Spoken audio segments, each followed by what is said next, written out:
نحمده ونستعينه ونستغفره ونعوذ بالله من شرور أنفسنا ومن سيئات أعمالنا من يهده الله فلا مضل له ومن يضلل فلا هادي له أشهد أن لا إله إلا الله وحده لا شريك له وأشهد أن محمدا عبده ورسوله يا أيها الذين آمنوا اتقوا الله حق تقاته ولا تموتن إلا وأنتم مسلمون يا أيها الناس اتقوا ربكم الذي خلقكم من نفس واحدة وخلق منها زوجها وبث منهما رجالا كثيرا ونساء واتقوا الله الذي تساءلون به والأرحام إن الله كان عليكم رقيبا يا أيها الذين آمنوا اتقوا الله وقولوا قولا سديدا يصلح لكم أعمالكم ويغفر لكم ذنوبكم ومن يطع الله ورسوله فقد فاز فوزا عظيما فإن أصدق الحديث كتاب الله وخير الهدي هدي محمد وشر الأمور محدثاتها وكل محدثة بدعة وكل بدعة ضلالة أما بعد muslimin dan muslimat yang dirahmati oleh Allah Subhanahu wa taala sekalian. Alhamdulillah pada malam ini kita dapat sekali lagi bersama-sama berhimpun dalam kuliah Zoom ini untuk kita sambung balik syarah kepada kitab Al-Adabul Mufrad yang ditulis oleh Al-Imam Al-Bukhari rahimahullah.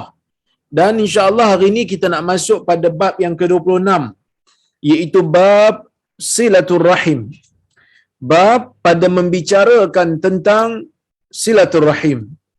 Kata Al-Imam Al-Bukhari rahimahullah, haddatsana Abu Nuaim qala haddatsana Amr bin Uthman bin Abdullah bin Mawhab qala sami'tu Musa ibn Talhah yadhkur an Abi Ayyub al-Ansari anna a'rabiyan 'arada lin-nabi sallallahu alaihi wasallam. Ni saya dah baca dah kot.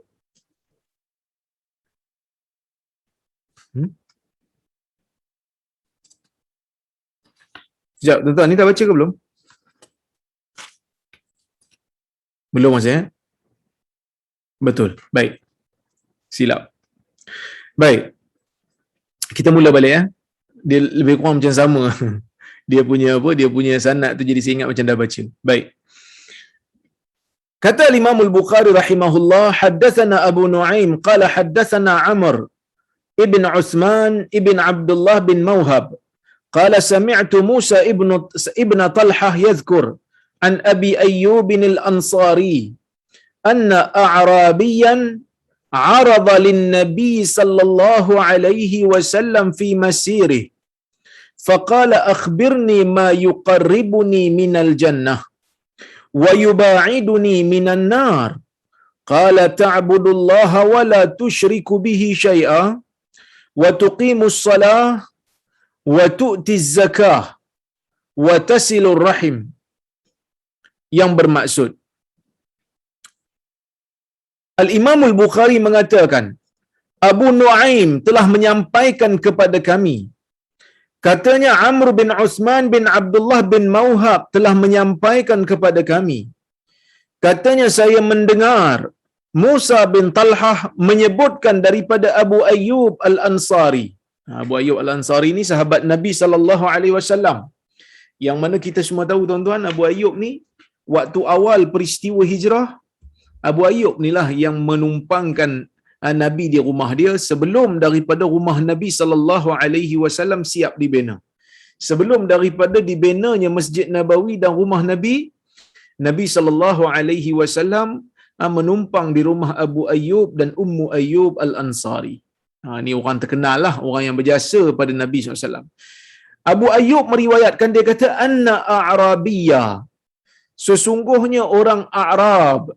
Dia beza, orang Arab beza dengan orang Arab, ada beza. Arab bermaksud orang Badui, orang yang duduk di pedalaman, orang yang agak sedikit kasar. Dia bukan orang Hadari, dia bukan orang bandar, dia orang kampung, dia ada sedikit kasar dia tu. arada lin nabi sallallahu alaihi wasallam fi masirih. Mana Nabi ditemui ataupun orang Arab ni berjumpa dengan Nabi, tiba-tiba muncul aja dalam perjalanan, di jalan waktu Nabi sallallahu alaihi wasallam sedang berjalan, ya, bila Nabi SAW sedang berjalan, tiba-tiba adalah seorang Arab, adalah seorang Badui berjumpa dengan Nabi sallallahu alaihi wasallam, faqal, maka dia bertanya kepada Nabi sallallahu alaihi wasallam, akhbirni ma yuqarribuni minal jannah. Dia kata, ya Rasulullah, tolong bagi tahu saya, tolong khabarkan kepada saya, ma yuqarribuni minal jannah, tentang sesuatu yang boleh mendekatkan saya dengan syurga, wa yubaiduni minan nar, dan menjauhkan saya daripada neraka. Arab ni datang kepada Nabi, dia tengok Nabi ada dekat situ, dia terus tak tunggu lama. Dia terus tanya Nabi sallallahu alaihi wasallam dengan soalan. Dia kata, ya Rasulullah, khabarkan kepada saya, tolong ajar saya amalan-amalan yang boleh mendekatkan saya dengan syurga dan menjauhkan saya daripada neraka. Maksudnya Arab ni tahu sesuatu yang boleh memasukkan dia ke dalam syurga, sesuatu yang boleh menjauhkan dia daripada neraka, hanya Nabi je boleh bagi tahu dia. Hanya Nabi sallallahu alaihi wasallam je pada zaman tu yang boleh bagi tahu. Kerana apa? Kerana Nabi sallallahu alaihi wasallam inilah sahaja orang yang Allah Taala utuskan sebagai nabi di zaman tu. Nabi ni sajalah yang mengetahui tentang tuntutan wahyu. Nabi ni saja yang menerima wahyu.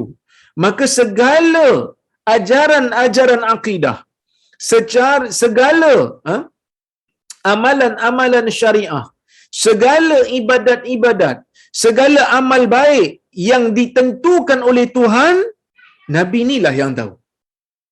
Jadi orang Arab ni dia tahulah. Dia kata, ya Rasulullah, tolong bagi tahu saya. Maksudnya tak ada orang lain lagi boleh bagi tahu saya tentang cara macam mana saya boleh masuk syurga melainkan mesti jalan Nabi sallallahu alaihi wasallam. So clear lah pemahaman Badui ni, walaupun dia orang Badui, dia clear, dia tahu. Dia tak pandai sendiri. Dia tak pergi reka satu amalan, lepas tu dia sandar dekat Islam, lepas tu dia kata siapa yang buat amalan ni dapat sekian-sekian. Dia tak buat. Kenapa dia tak buat? Kerana dia faham sesuatu yang dikatakan oleh Nabi sebagai perkara yang disyariatkan dalam agama, barulah dikatakan ia syariat. Sesuatu yang dikatakan ibadat, itulah yang dikatakan ibadat. Sebab apa? Sebab kita tak boleh reka dalam agama ni benda-benda yang kita suka tanpa ada dalil. Kita tak boleh kata benda ni ibadat ni saya reka semalam. Tak boleh. Dalam agama ni dia tak boleh rekaan. Dia mesti datang dengan dalil, dia mesti datang dengan panduan wahyu. Akal kita fikir baik, belum tentu wahyu kata baik. Akal kita fikir elok, belum tentu syarak kata elok. Akal kita kata, pelik, mungkin syarak kata benda ni elok. Jadi sebab itu tuan-tuan, akidah, ibadah mesti berlandaskan kepada dalil, mesti bersumberkan kepada Nabi sallallahu alaihi wasallam. Baik. Bila ditanya soalan kat Nabi macam ni, maka Nabi SAW pun jawab. Nabi kata, ta'budullaha wa la tusyriku bihi syai'ah. Kamu kena sembah Allah semata-mata. Dan kamu jangan syirik kepada Allah dengan sesuatu. Kenapa Nabi jawab macam ni? Kerana iman, tauhid adalah sumber bagi setiap amalan. Nak dapatkan amalan yang memberikan pahala kepada kita, dia mesti memenuhi syarat dan kriteria. Apa syarat dan kriteria itu?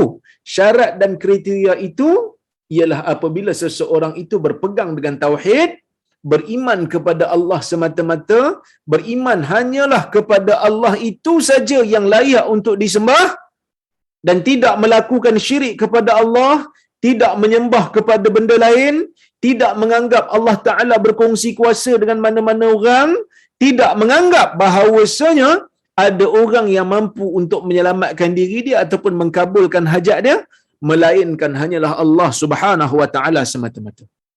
Jadi kalau dia percaya yang ni, barulah amalan lain tu dikira. Kalau dia beres yang ni, barulah semua ibadat-ibadat lain itu akan dihitung oleh malaikat kalau dia buat kerana ikhlas. Sebab apa? Sebab asas utama, sebab syarat utama telah beres. Apa syarat utama yang telah beres tu? Aqidah, tauhid, tidak melakukan syirik.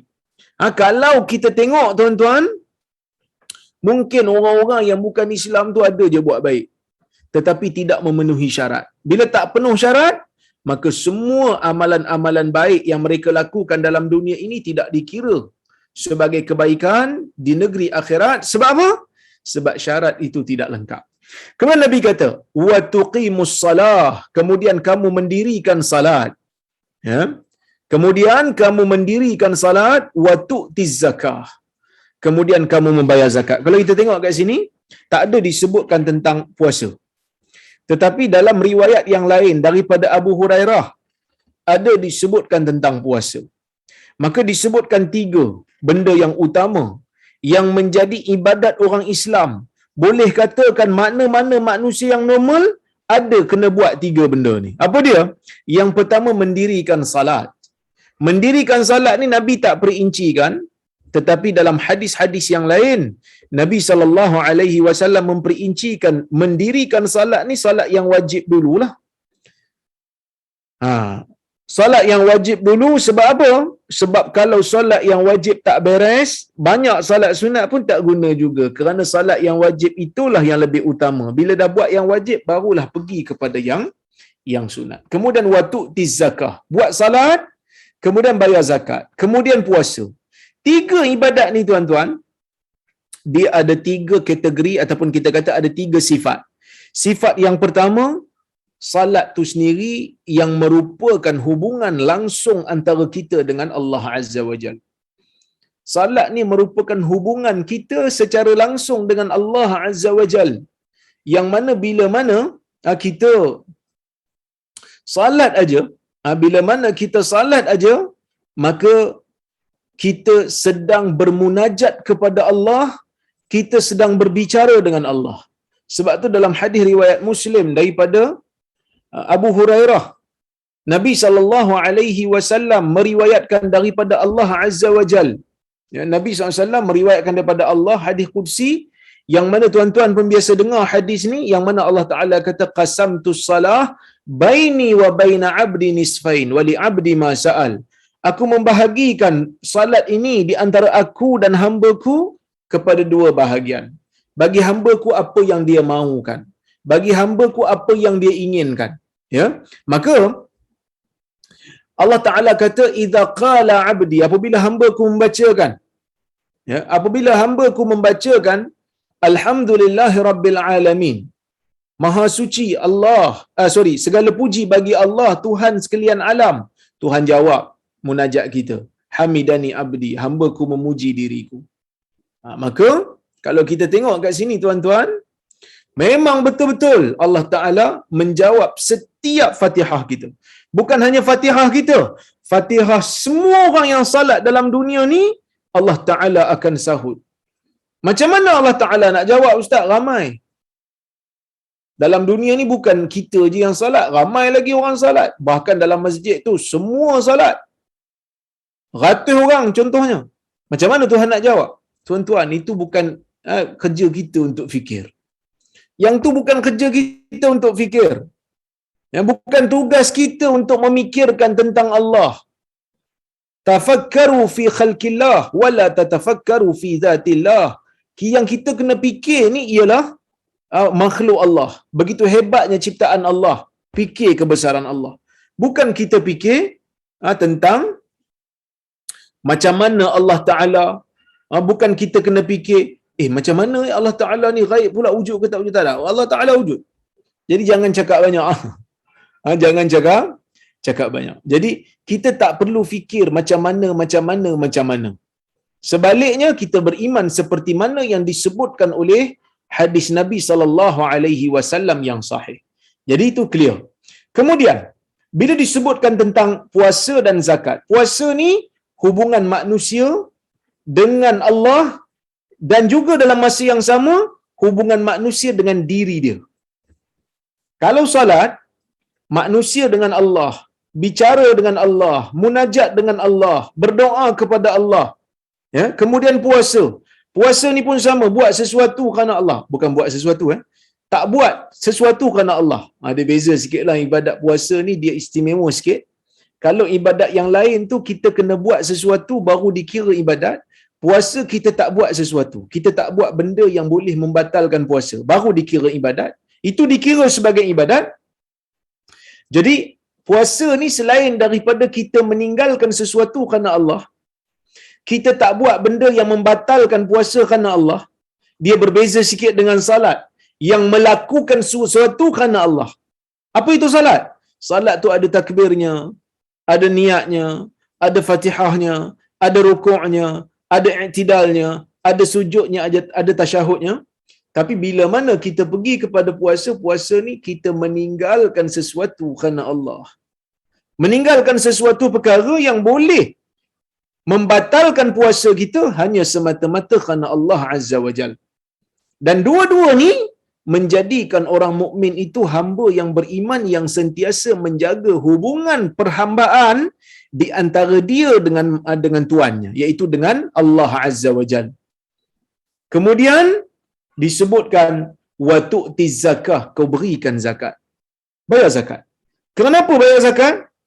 Islam nak tunjuk kepada kita tentang kepentingan menjaga kebajikan orang-orang yang susah, menjaga kebajikan orang-orang yang miskin, menjaga kebajikan orang-orang yang memerlukan. Kerana zakat ni dia ada asnaf dia. Zakat ni ada asnaf dia. Dan Islam mahukan di dalam kerajaan Islam ada interaksi di antara yang miskin dan juga yang kaya. Supaya orang kaya ni menyampaikan harta yang Allah Ta'ala tetapkan untuk orang miskin yang ada dalam poket mereka. Ini hakikat yang kita kena terima, tuan-tuan. Bila Allah Ta'ala bagi kita rezeki, kita kena terima hakikat. Cukup aja zakat, bahagian zakat tu bukan kita punya. Sebaliknya itu adalah orang miskin punya. Faham tuan-tuan? Maksudnya, Allah Ta'ala ni bagi kita rezeki. Kita dapat duit sepanjang tahun. Tapi dalam duit kita tu ada bahagian yang bukan kita punya. Kita kena serah balik kepada pemilik asalnya, iaitulah asnaf. Orang miskin, orang fakir, ibnu sabil, orang berhutang dan sebagainya. Sebab apa? Sebab Allah Ta'ala nak uji kita sejauh mana kita jujur dalam nak menyampaikan hak orang lain itu. Wa fi amwalihim haqqul lis-sa'ili wal mahrum. Dalam harta mereka, yakni harta orang-orang Islam itu, ada hak bagi orang miskin yang meminta-minta dan orang miskin yang tidak meminta-minta. Ya, ini menurut sebahagian ulama tafsir lah. Ada makna yang lain lagi, tapi ini di antara yang disebutkan oleh ulama tafsir. Maksudnya dalam harta kita tu ada hak orang lain. Jadi sebab itu bila nak bayar zakat ni jangan rasa kedekut. Jangan rasa macam rugi. Sebab itu memang bukan kita punya pun. Sebaliknya Allah Ta'ala tanggungjawabkan kita untuk sampaikan. Jadi kenapa pula saya kena sampaikan, Ustaz? Patutnya biarlah sampai kat tangan mereka tu. Tak payah saya nak keluarkan duit. Supaya ada interaksi di antara orang kaya dan orang miskin dalam negara. Kenapa ada interaksi? Bila kita bagi itu, kita tambah kesian dengan dia. Orang kaya bila bagi zakat kepada orang miskin, dia akan tengok, dia akan rasa belah kesian. Kesiannya dia. Kan? Kesiannya dia. Macam ni je rumah dia. Macam ni je makan dia. Maka, ia menimbulkan rasa semangat kepada orang kaya ni untuk kerja lagi supaya boleh bayar zakat lebih lagi. Sebab apa? Timbulnya perasaan kesian. Itu pertama. Yang kedua, orang miskin pun bila tengok orang kaya bagi kat dia, bayar zakat dan dia dapat sebahagian, maka dia pun akan rasa, aku ni walaupun miskin tetapi tidak pernah diabaikan oleh orang kaya. Aku ni walaupun miskin tidak pernah disebut oleh orang kaya sebagai aku ni menyusahkan dan sebagainya. Maka ya Allah, tolonglah murahkan rezeki orang kaya ni. Bismillah.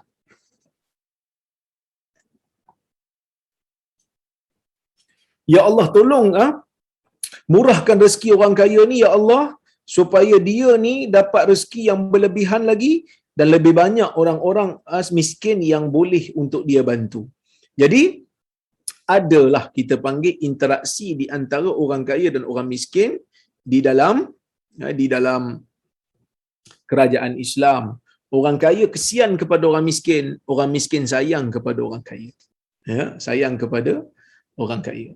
Okey, baik. Kemudian Nabi kata watasilur rahim.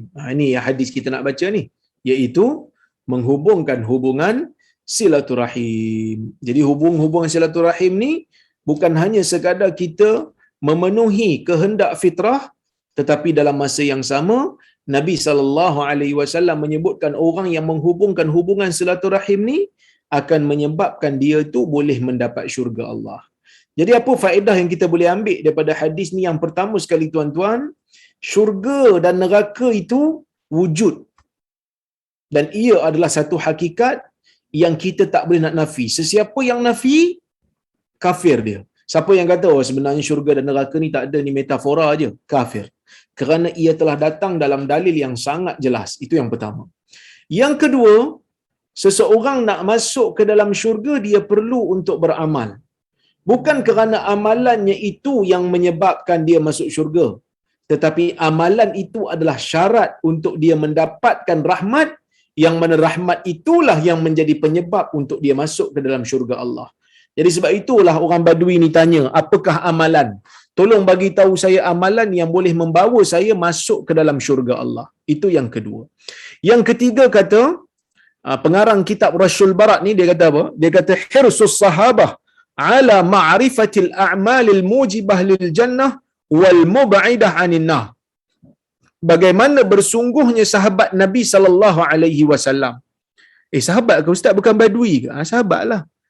Sebab dia beriman dengan Nabi sallallahu alaihi wasallam dan dia jumpa Nabi sallallahu alaihi wasallam dalam keadaan dia beriman, dia mati pun di atas dasar Islam, maka dia dikira sahabat Nabi sallallahu alaihi wasallam. Maka bila dia bertanya Nabi itu, kita tahulah kesungguhan dia nak tahu benda yang boleh membawa dia ke syurga, kan?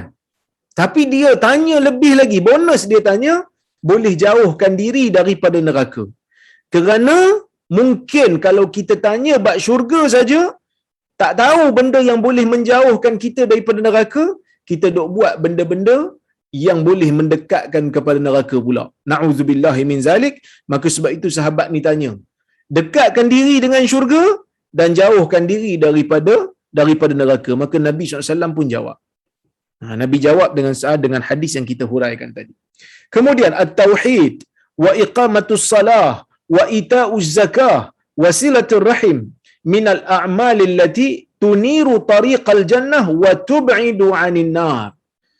Bertauhid, mendirikan salat, membayar zakat dan menghubungkan hubungan silaturahim daripada termasuk dalam amalan-amalan yang memberikan ataupun yang menyinari jalan untuk ke syurga dan menjauhkan daripada neraka. Jadi kalau kita ni teringin nak masuk ke dalam syurga Allah, kita cubalah buat benda yang disebutkan di dalam hadis ni. Baik. Kemudian yang ketiga, as-su'al hiya wasilah li talabil ilmi wazdihari. Jadi hadis ni juga bagi tahu kepada kita tentang soalan ini, soalan kepada orang alim, soalan kepada orang yang lebih tahu, soalan kepada orang yang lebih berilmu. Ya, yang lebih berilmu ialah salah satu daripada cara ataupun jalan ataupun metod untuk menuntut ilmu dan mengembangkan ilmu. Kalau kita tahu ada orang alim datang tempat kita ataupun ada orang alim buat kuliah tempat kita, kalau boleh kita tanya soalan, kita tanya soalan. Kerana kita nak dapat ilmu daripada dia, sama seperti mana Badui ni berjumpa Nabi sallallahu alaihi wasallam, terus tanya soalan kepada Nabi sallallahu alaihi wasallam. Dia tak tunggu peluang yang lain, terus ditanya kepada Nabi sallallahu alaihi wasallam. Okey?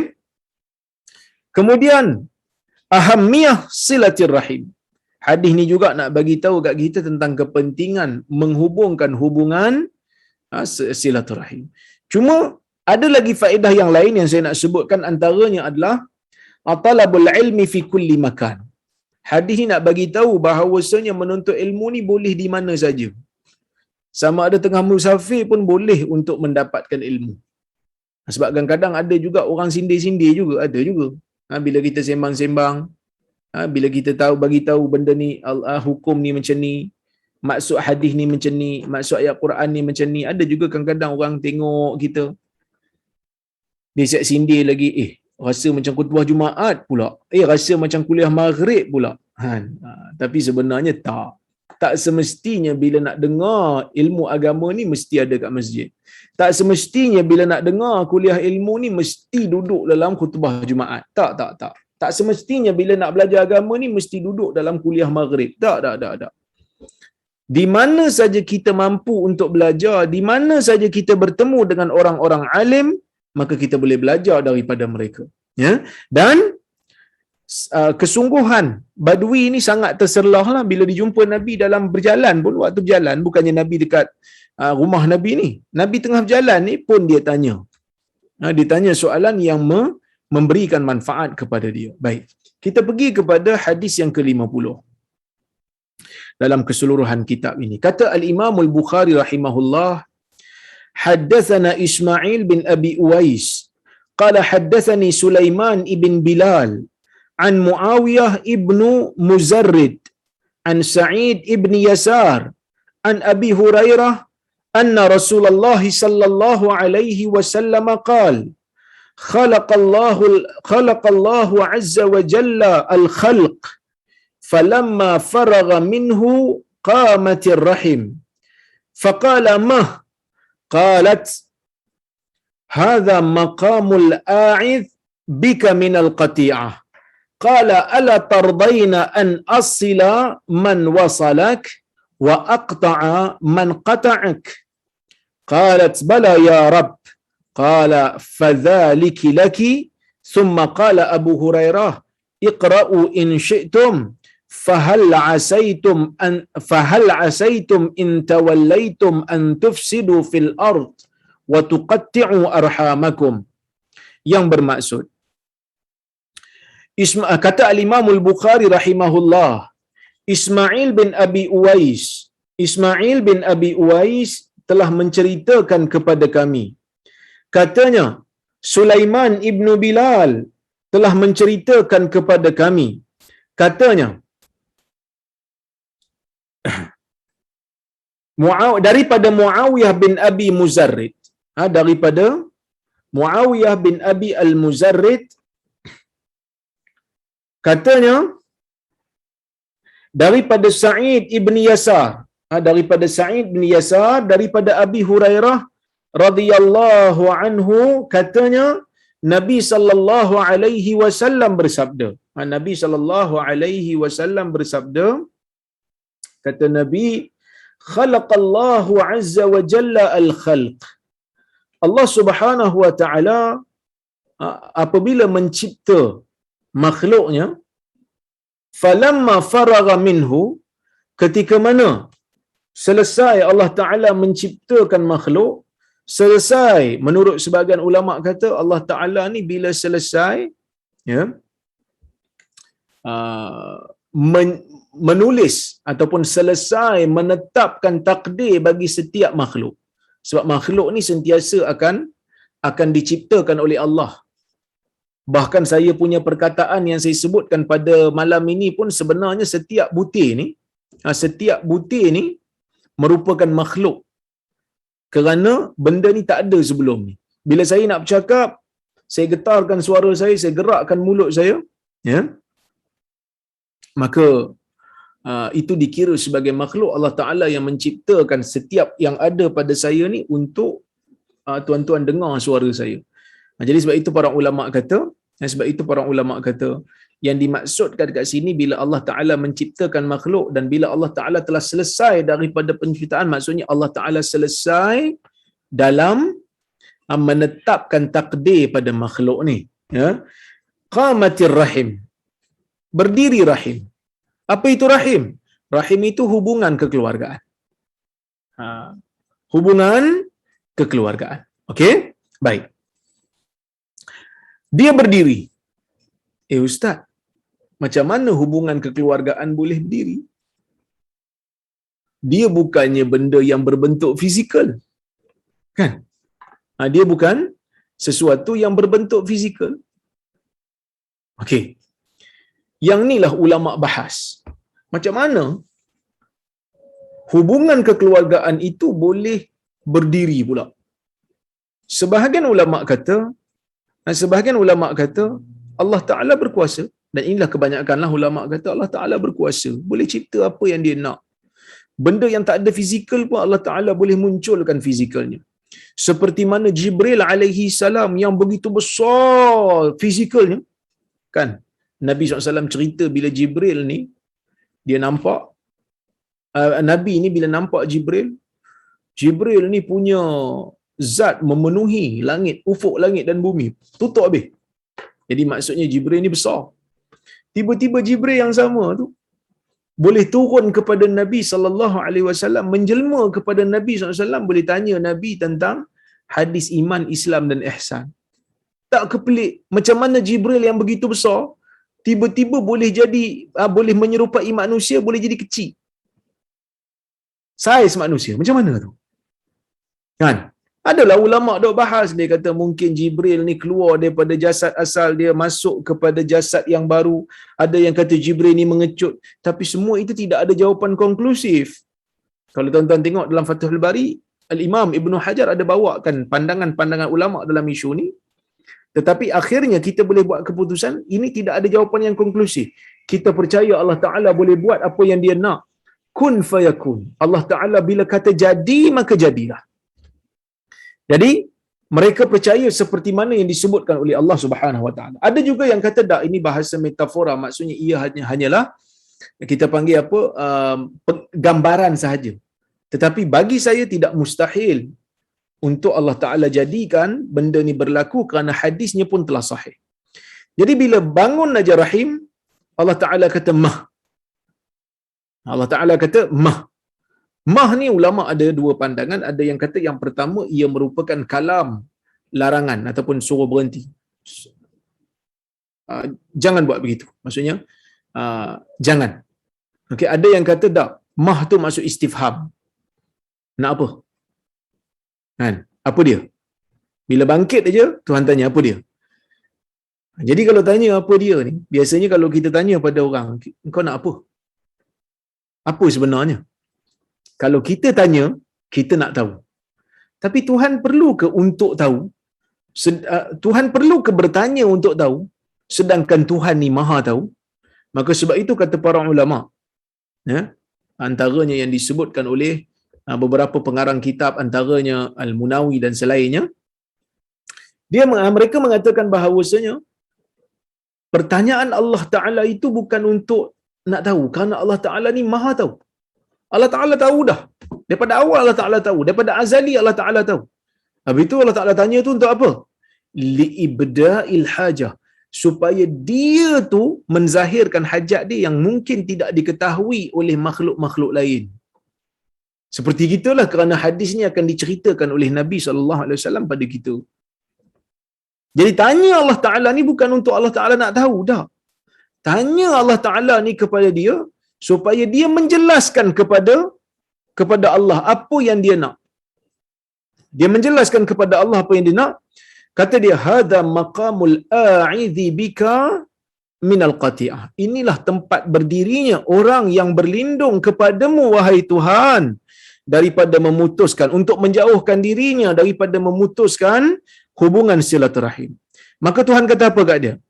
Ala tardaina an asilak man wasalak. Tidakkah kamu redha wahai hubungan kekeluargaan? Tidakkah kamu redha wahai hubungan silaturahim?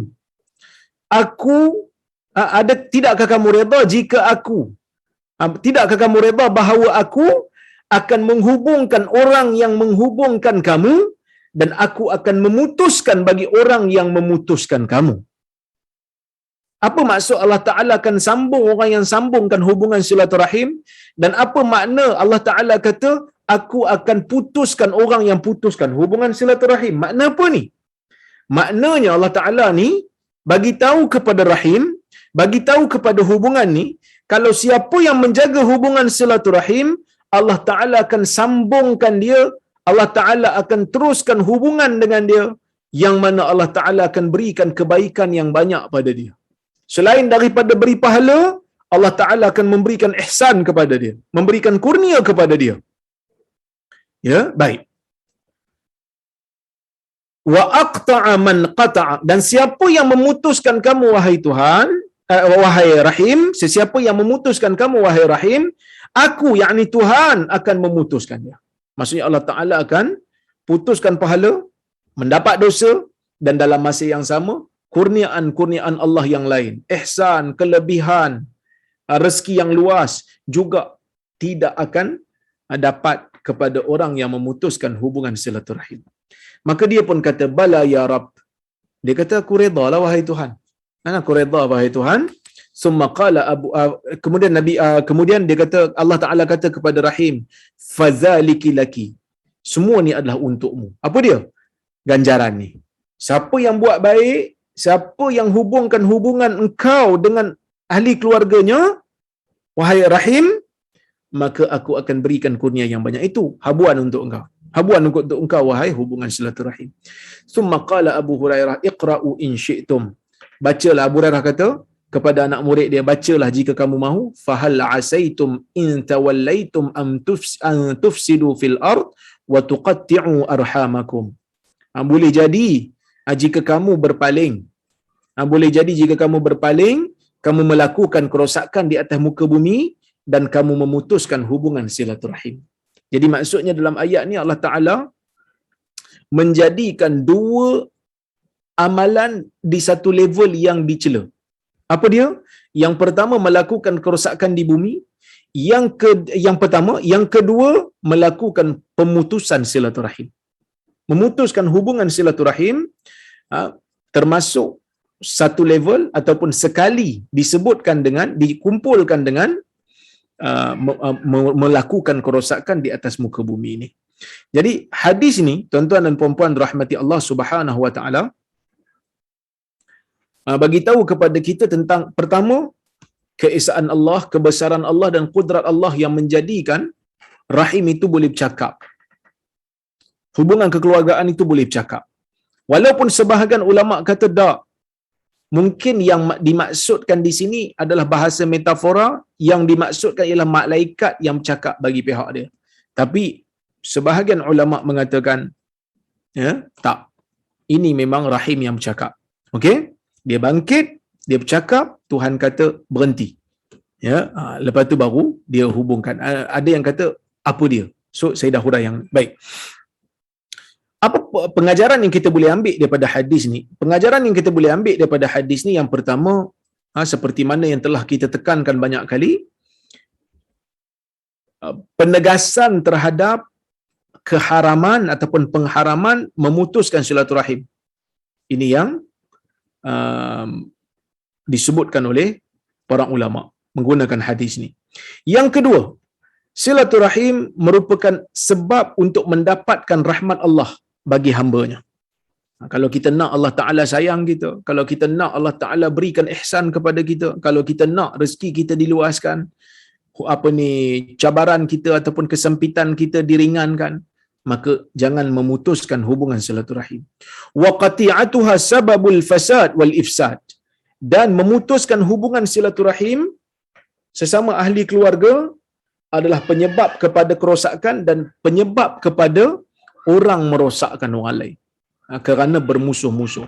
Kejahatan ni berlaku dalam dunia disebabkan oleh kerana adanya orang jahat dan adanya permusuhan. Jadi bila kita hubungkan hubungan silaturahim, bila kita hubungkan hubungan silaturahim, maka clear.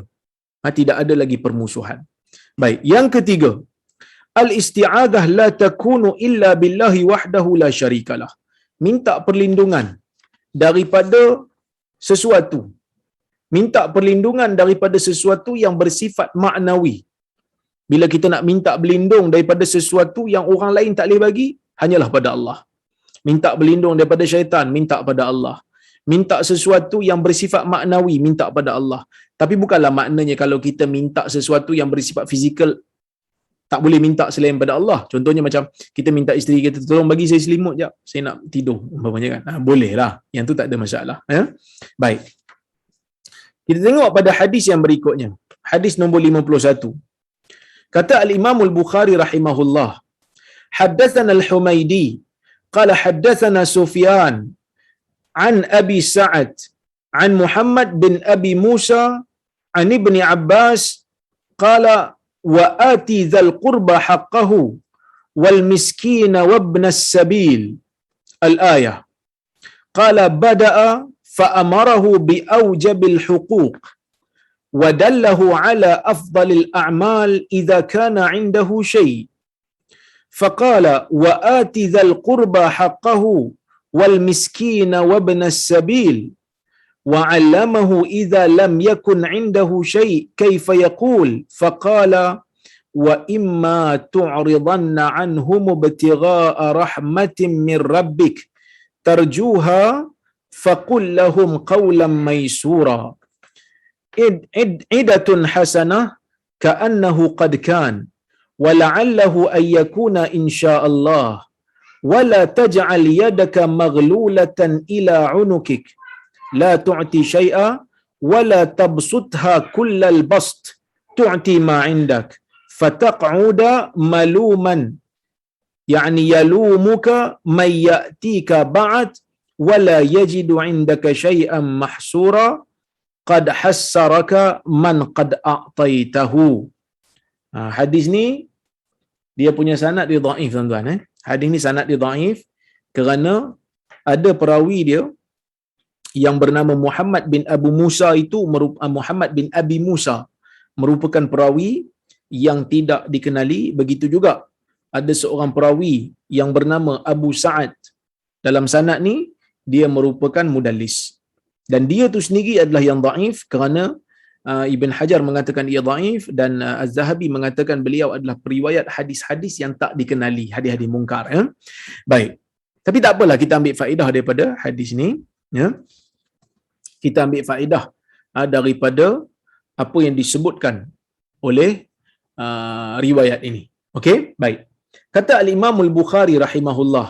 Baik. Apa kata Imam Bukhari? Haddatsana al-Humaidi. Humaidi telah menceritakan kepada kami. Ya, Humaidi telah menceritakan kepada kami. Katanya Sufyan telah menceritakan kepada kami daripada Abi Sa'ad, daripada Muhammad bin Abi Musa. Muhammad bin Abi Musa ni lah yang problem tadi. Dia ni tak dikenali, tak tahu siapa dia. Perawinya iaitu Abu Sa'ad. Abu Sa'ad tu pun adalah perawi yang dhaif. So, dhaiflah hadis ni.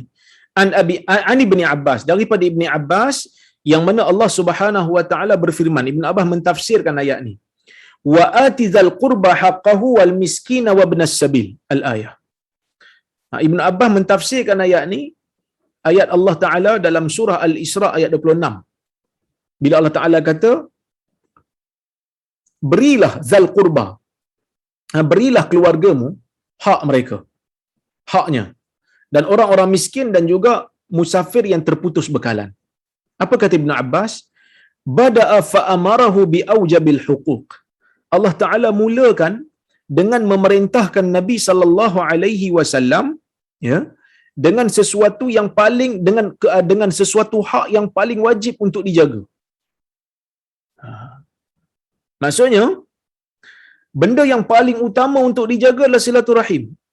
Sebab itu Allah Subhanahu wa taala suruh nabinya untuk memberikan nafkah kepada mereka, untuk memberikan belanja kepada mereka. Okey?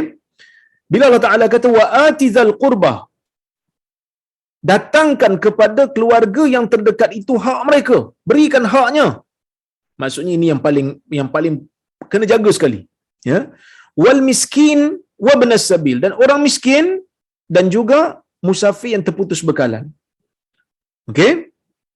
Wa dallahu ala afdalil a'mal idza kana 'indahu syai'. Dan Allah Taala menunjukkan kepada nabinya tentang amalan yang afdal jika dia ada sesuatu.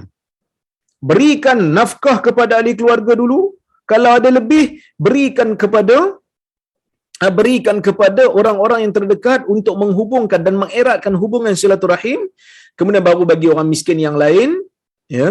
Begitu juga anak-anak sabil, iaitu orang-orang musafir yang terputus bekalan. Wa 'allamahu idza lam yakun 'indahu syai' kaifa yaqul. Dan Allah Ta'ala mengajar nabinya bila mana di sisi nabi itu tidak ada sesuatu. Bagaimana nabi nak sebut? Faqala imma tu'ridanna anhum ibtigha'a rahmatin min rabbik tarjuha, kalaulah kamu, ya, terpaksa untuk berpaling daripada mereka, yakni daripada orang yang meminta kamu, kerana kamu mengharapkan rahmat daripada Tuhan kamu yang kamu harapkan akan datang. Orang minta kat kamu sesuatu, kamu tak ada sesuatu nak bagi, tetapi kamu mengharapkan sesuatu daripada Tuhan, mungkin ada.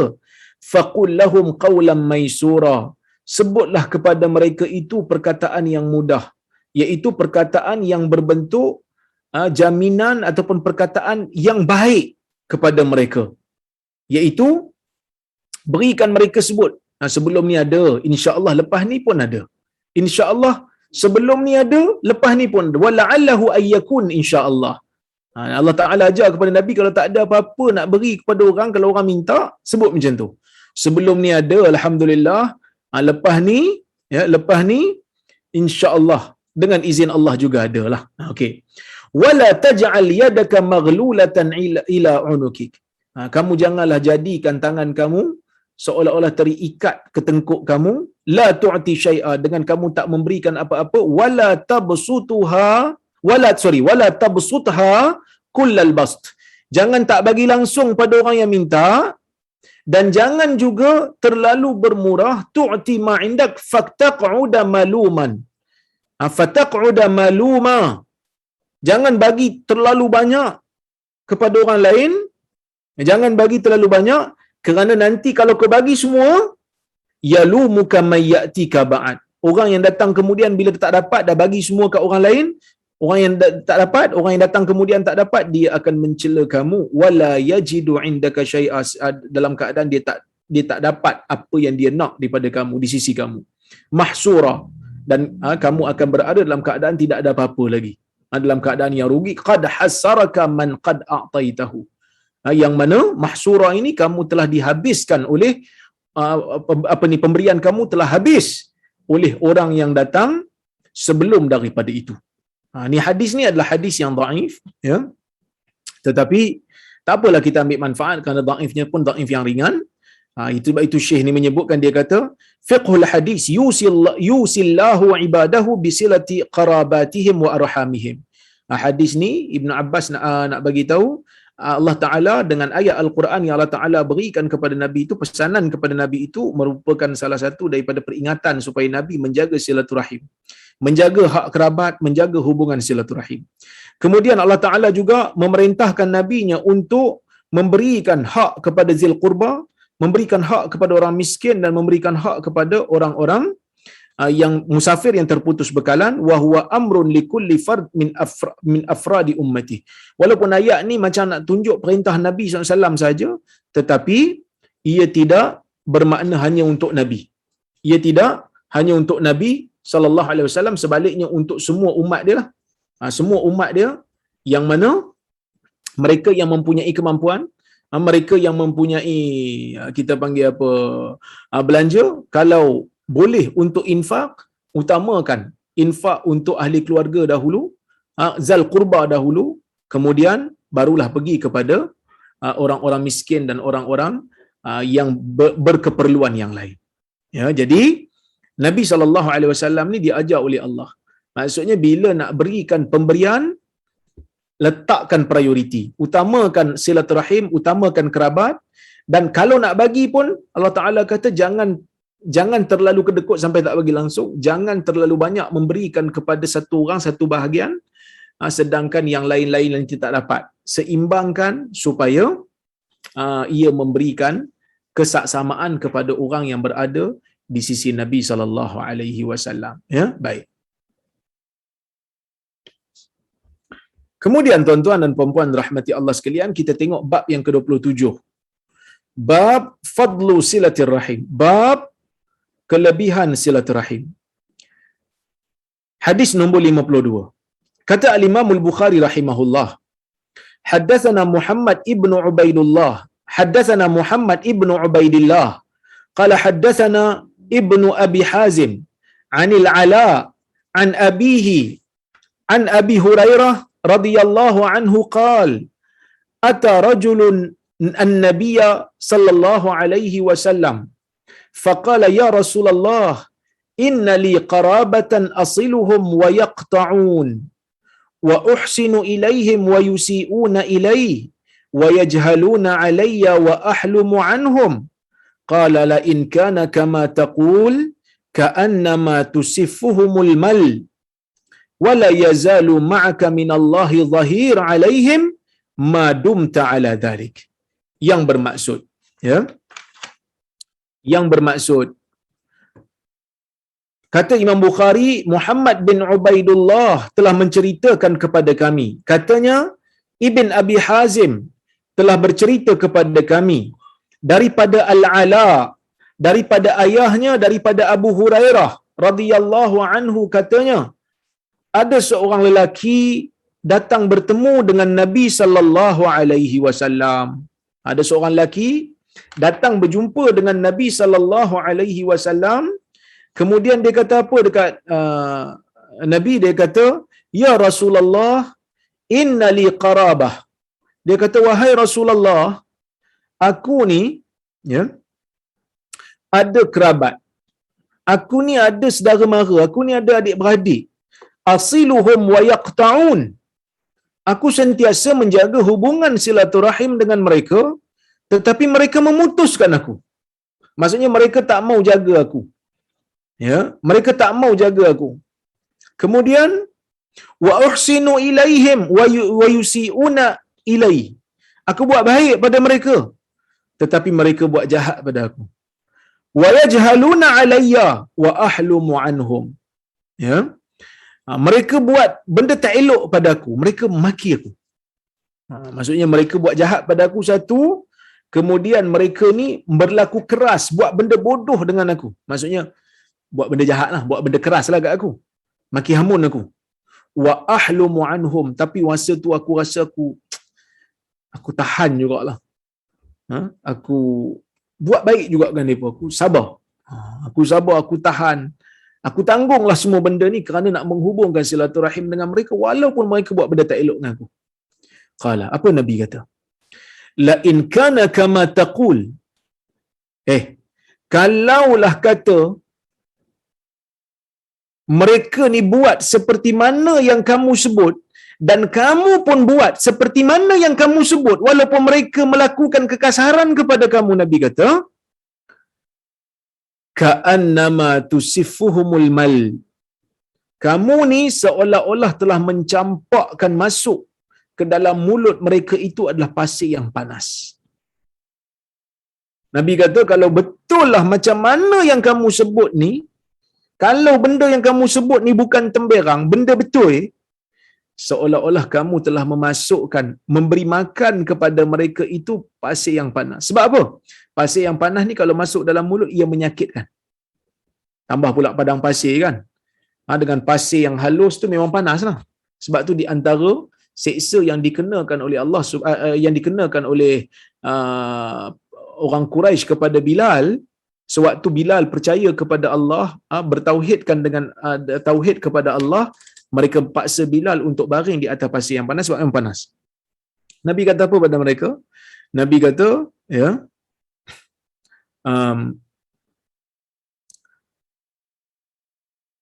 kamu seolah-olah telah memberi mereka makan dengan pasir yang panas, dengan pasir yang panas. Wala yazalu ma'aka minallahi dhahir.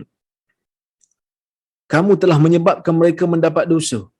Bukan maksudnya kamu menyebabkan, perbuatan mereka itu menyebabkan mereka dapat dosa, sedangkan kamu tak dapat dosa pun kerana kamu terus melakukan kebaikan pada mereka, tetapi dalam masa yang sama kamu telah memberikan mereka itu rasa tidak selesa. Sebab orang buat jahat kat kita, kita balas dengan kebaikan. orang maki hamun kita, kita balas dengan kebaikan. Itu semua merupakan satu perkara yang menjadikan lama-lama mereka akan jadi malu Allah. Saya pun ada pengalaman juga, kan?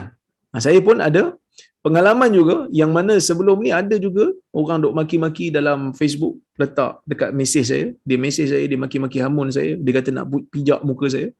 Tetapi saya balas dengan kebaikan, saya doakan dia yang baik-baik, saya cakap dengan dia elok-elok. Alhamdulillah, ya. Alhamdulillah, akhirnya dia slow sikit. Menunjukkan ada iman lah. Saya tak kata saya orang baik dah, tetapi ia memberikan kesan, iaitu kita jangan balas kejahatan dengan kejahatan. Kejahatan tidak boleh membawa kebaikan. Kejahatan akan menimbulkan kejahatan lagi. Ya, kalau dia maki kita, kita sambung maki dia balik. Lama-lama kita buat dapat orang kata apa, pertandingan maki je lah. Sedangkan benda tu tidak diperlukan pun dalam Islam. Wala yazalu ma'aka minallahi zahirun alaihim. Sentiasa akan bersama dengan kamu daripada Allah Ta'ala itu, daripada Allah Ta'ala itu zahirun alaihim, pembantu. Allah Ta'ala akan bantu kamu untuk berhadapan dengan mereka, untuk menahan segala kejahatan yang mereka lakukan kepada kamu, madum ta'ala dhalik, selagi mana kamu melakukan perkara itu ataupun berterusan melakukan perkara itu. Jadi tuan-tuan dan puan-puan rahmati Allah Subhanahu wa taala sekalian, di antara faedah yang kita boleh ambil daripada hadis ini ialah al-aslu fi at-ta'amul baina dhawil arham al-ihsan was-sabr wa talabul ma'adhir. Ini benda yang pertama yang kita kena tahu. Hukum asal untuk bermuamalat, untuk berinteraksi, untuk berhubungan dengan ahli keluarga ialah dengan melakukan kebaikan, melakukan kesabaran dan cuba untuk mencari alasan kalau mereka melakukan perkara yang tidak sepatutnya. Bila mereka melakukan perkara yang tidak sewajarnya, kita ni cuba untuk cari alasan bagi pihak mereka. Mungkin dia macam ni, mungkin dia maksudkan ni, supaya hubungan silaturahim itu akan segera dapat diperbaiki kalau berlaku salah faham dan sebagainya. Okey. Kemudian wala yakunu muamalat akhdh wal i'ta. Dia bukan upacara balas membalas. Kalau katalah kita orang senang, kita bagi kat keluarga kita, kita jangan harapkan balasan kalau mereka susah. Kerana hubungan silaturahim dia bukan bermaksud kita balas membalas, tetapi ihsan, melakukan kebaikan sekadar yang kita mampu, semampu mungkin. Kalau kata dia susah, kita bantu. Bukan kerana kita nak balasan daripada mereka, tetapi kerana itu adalah tanggungjawab kita untuk bantu dia. Okey. Kemudian yang kedua, imtithalu amrillahi sababu aunillahi wa ta'yidih wa taufiqih. Bila Nabi SAW kata pada sahabat tu, Allah Ta'ala akan sentiasa hantar bantuan kepada kamu selagi mana kamu lakukan perkara itu, selagi mana kamu tak putuskan hubungan silaturahim, selagi mana kamu jaga walaupun orang buat benda tak elok pada kamu, Allah Ta'ala akan hantar pembantunya pada kamu untuk menjadikan kamu ni sentiasa tahan dan sentiasa sabar. Jadi kalau kita buat benda yang sepatutnya, kalau kita buat benda baik, orang duk maki kita, orang duk buat benda tak elok kat kita, kita sabar. Kesabaran tu datang daripada Allah Subhanahu Wa Taala, dan insya-Allah kita akan boleh tahan sampai bila-bila lah. Kalau kita memang mengharapkan kita panggil apa, bantuan daripada Allah dan pahala daripada Allah. Kalau kita buat nakkan bantuan daripada Allah, kita buat ketaatan kepada Allah, insya-Allah Allah Taala akan berikan bantuan. Yang ketiga, qati'atur rahim, alam wa azab fid dunya wa sabab khizyin wa nadamatin fil akhirah. Memutuskan hubungan silaturahim itu kesakitan dan azab dalam dunia lagi. Dalam dunia tu mereka dah rasa dah tak selesa, rasa malu. Buat benda tak elok, orang balas dengan kebaikan.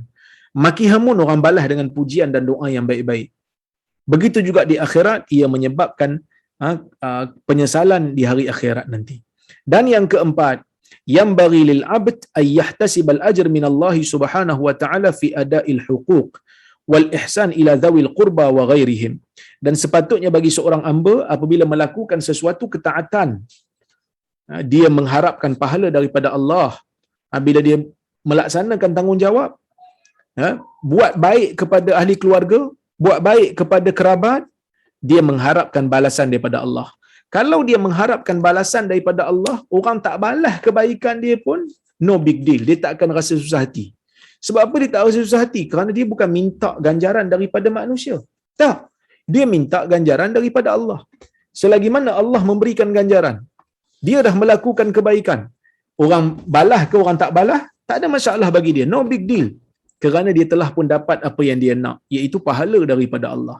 Orang nak bagi, orang nak balas ke kebaikan dia ataupun tidak, terpulang. Kalau bagi, alhamdulillah. Kalau tak bagi, ia bukan satu benda yang boleh menyebabkan kita duka cita. Wallahu ta'ala a'lamu bissawab. Mudah-mudahan apa yang saya sampaikan pada malam ini dapatlah memberikan semangat kepada kita untuk kita teruskan buat kebaikan, tidak memutuskan hubungan silaturahim, berhubung baik. Kalau ada yang gaduh-gaduh tu pun, kalau boleh dengan mendengar hadis-hadis seperti ini, maafkanlah ahli keluarga masing-masing ataupun minta maaf daripada ahli keluarga masing-masing, teruskan berhubung dengan hubungan silaturahim yang baik. Ya, ini benda yang dianjurkan oleh Islam. Ini benda yang dianjurkan oleh Nabi sallallahu alaihi wasallam. Okey, baik.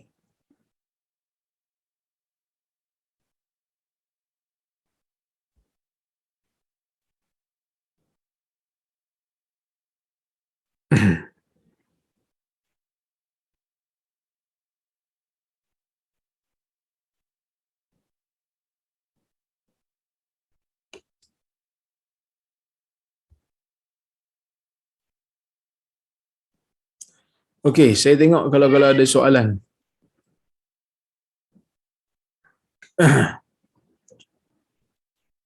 Dari Abu Hurairah radhiyallahu anhu, Nabi bersabda, barang siapa yang berbekam pada hari ke-17, 19 dan 21, maka ia akan sembuh daripada segala penyakit. Hadis Sahih Sunan Abi Dawud. Salam Ustaz, adakah hadis ini sahih atau hasan? Sahih atau hasan? Hadis ini saya tak ingat lah. Kalau tak silap saya lah, ada sebahagian ulama kata hasan, ada sebahagian ulama kata dhaif. Tak apa, nanti kuliah akan datang saya tengok balik. Sebab seingat saya, dalam menentukan tarikh untuk berbekam ini, yang sahihnya ia adalah daripada amalan sahabat. Tapi untuk yang disandarkan kepada Nabi SAW, yang tu adalah khilaf di kalangan para ulama. Ada yang menilainya sebagai hasan, ada yang menilainya sebagai dhaif. Nanti kita tengok balik, insya-Allah. Baik.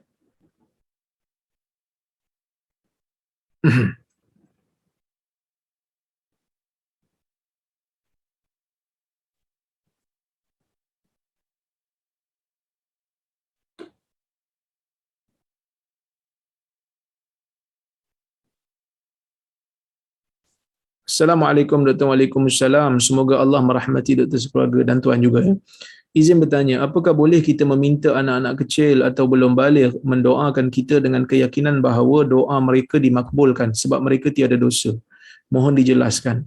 Tak ada masalah nak minta doa daripada siapa pun, tak ada masalah. Nak minta doa daripada orang yang dah dewasa pun tak ada masalah. Nak minta doa daripada budak kecil yang mumayyiz pun tak ada masalah. Minta doa ni, kita minta mereka ni mendoakan kesejahteraan kita je, tak ada salah. Dibenarkan. Kita minta, moga-moga dengan doa mereka tu Allah Ta'ala berikan kebaikan kepada kita dengan sebab mereka mendoakan untuk kita.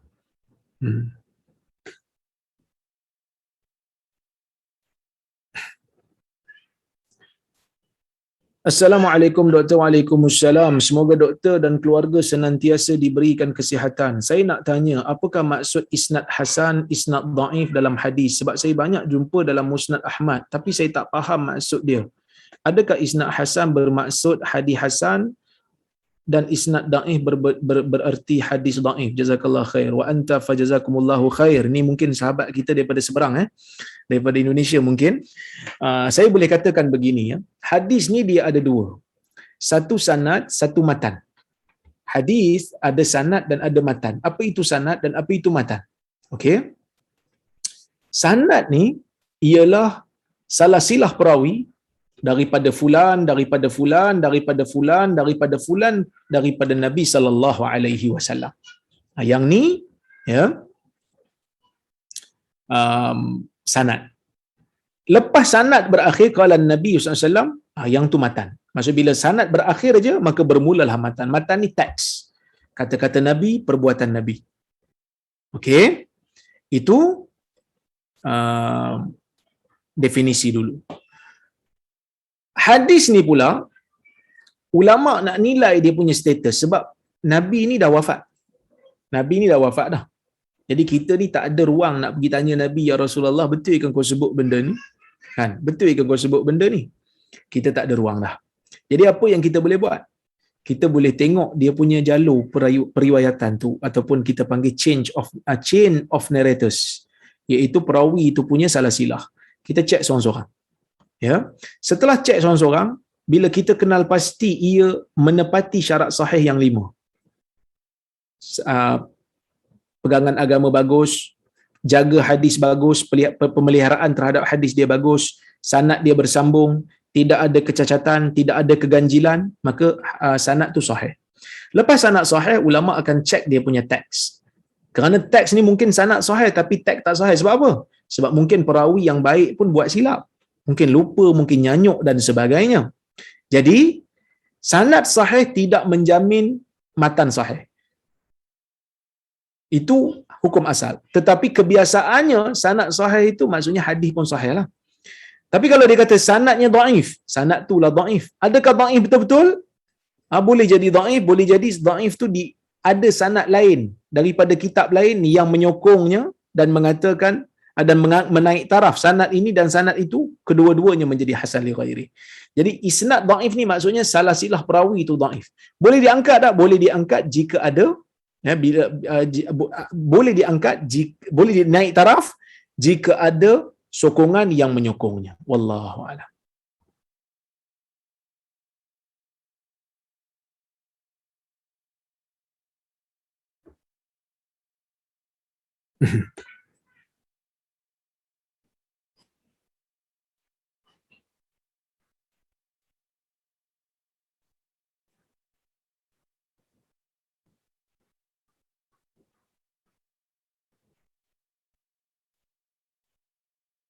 Okey, Assalamualaikum Dr. Waalaikumsalam. Dalam Muwatta Imam Malik, panjang ni, daripada Sa'id bin Musayyib, dia berkata barang siapa solat di tanah lapang maka okey. Ni panjang soalan ni.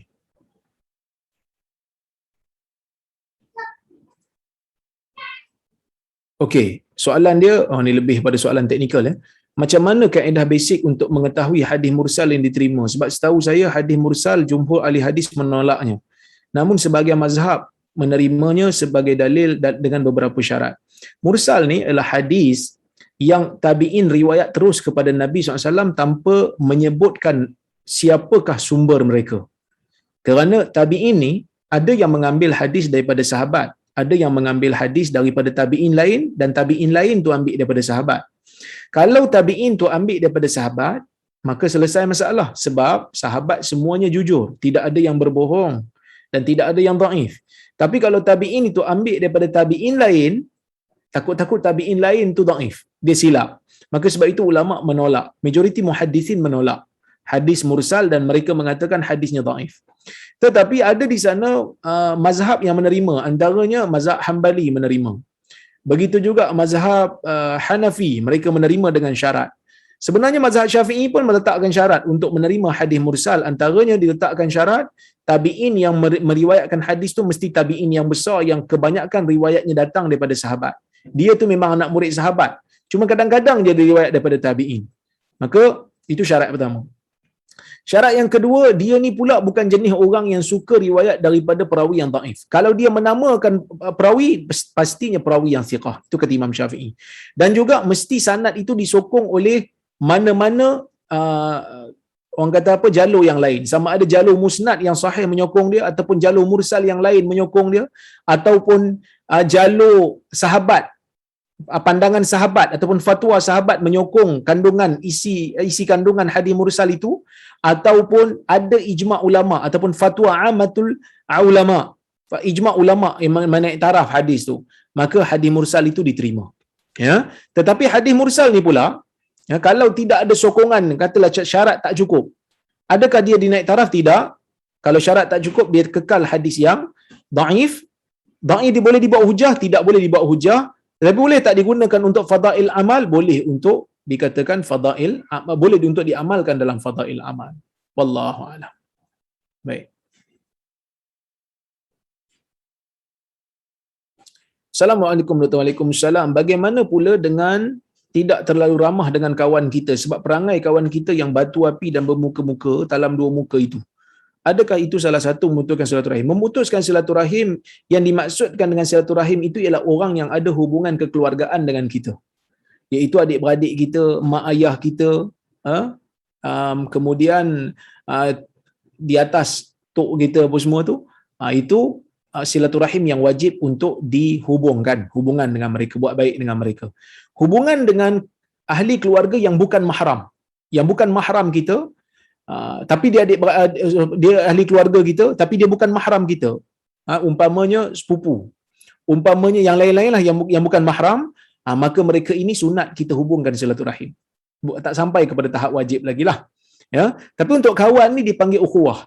Ukhuwah ni pun kena jaga sebab Nabi SAW kata tak boleh kita memulaukan saudara muslim kita lebih pada 3 hari, ya. So bila dah lebih pada 3 hari bikin berdosa lah kalau tidak ada sebab yang munasabah. Tetapi kalau ada sebab yang munasabah, maksudnya kita ni terpaksa hadkan hubungan dengan dia, ataupun kita tak nak tegur dia sebab kita tahu kalau dia buka mulut je akan mengumpat, kita tak mau berdosa, kita tak mau kita terlibat dengan dosa. Yang ni ada pengecualian kerana dia termasuk dalam bab agama. Nabi SAW pernah memulaukan sahabat selama 50 hari, seperti mana yang kita tahu dalam kisah Ka'ab. Jadi kalau ada maslahah, kalau ada kepentingan agama yang kita bimbang kita akan terkesan, maka tidak ada masalah, maka kita tak ada masalah untuk menghadkan hubungan dengan mereka. Wallahu a'lam. Assalamualaikum Dr. Waalaikumsalam. Semoga sihat sentiasa. Terima kasih banyak. Saya doakan juga tuan-tuan yang ikut kuliah malam ni juga sihat sentiasa. Saya ada soalan, adakah hadis maudhu' termasuk dalam pecahan hadis dhaif? Saya keliru soal tu. Baik. Hadis dhaif ni ulama berbeza pendapat tentang pecahan dia. Ada ulama yang mengeluarkan hadis palsu daripada hadis dhaif. Tetapi ini pendapat minoriti. Majoriti ulama mereka memasukkan hadis palsu dalam senarai hadis dhaif. Maksudnya hadis dhaif ni dari pecahan yang banyak. Ada hadis palsu, ada hadis terlalu dhaif, ada hadis yang dhaif ringan. Okey? Jadi hadis palsu ni sebahagian daripada cabang hadis dhaif. Itu menurut sebagian ulama. Habis itu ustaz, dia bukan hadis, kenapa kita panggil dia hadis? Sebenarnya hadis dhaif pun yang bukan palsu pun ada yang bukan hadis. Umpamanya perawi tersilap menukil. Dia bukan pembohong, tapi dia silap sebut satu perkataan dan perkataan tu salah. Itu bukan hadis perkataan tu. Dia silap. Maka kita kata hadis tu ma'lul, hadis cacat. Ya, hadis cacat. Jadi hadis cacat bukan hadis, tapi kita tak panggil palsu. Sebab apa? Sebab dia tersilap. Dia bukan sengaja nak melakukan kesilapan tersebut, ataupun dia bukan sengaja nak menyandarkan benda tu kepada Nabi SAW dalam keadaan dia silap. Okey? Baik.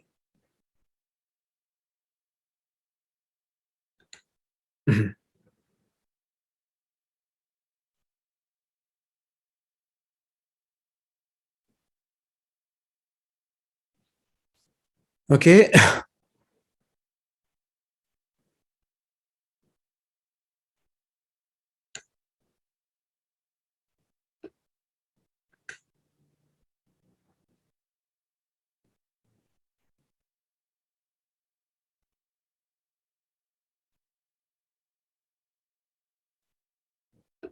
Assalamualaikum Ustaz. Waalaikumsalam. Boleh tak beri zakat pada adik sendiri? Dia dalam golongan B40. Adik sendiri kalau dia itu telah ada pekerjaan sendiri dan dia ni berasingan dengan kita, dan sebelum ini bukan kita yang menanggung nafkah dia, bukan wajib ke atas kita tanggung nafkah dia, kita boleh bagi kat dia zakat pendapatan kita, zakat harta kita. No problem, insya-Allah. Jadi tuan-tuan, saya rasa cukuplah sekadar tu untuk malam ini. 10:30 dah. InsyaAllah jika ada kesempatan yang lain kita bertemu lagi. Banyak soalan saya tak dapat nak jawab. Banyak soalan kalau saya nak jawab semua kira macam lama jugalah kita kena kuliah ni. InsyaAllah saya harapkan agar perkongsian pada malam ni memberikan manfaat. Minta maaf kalau ada soalan yang tak dapat dijawab. Terima kasih pada Global Ihsan, terima kasih pada Kak Jini, Dr. Azmi yang menganjurkan kuliah pada malam ini.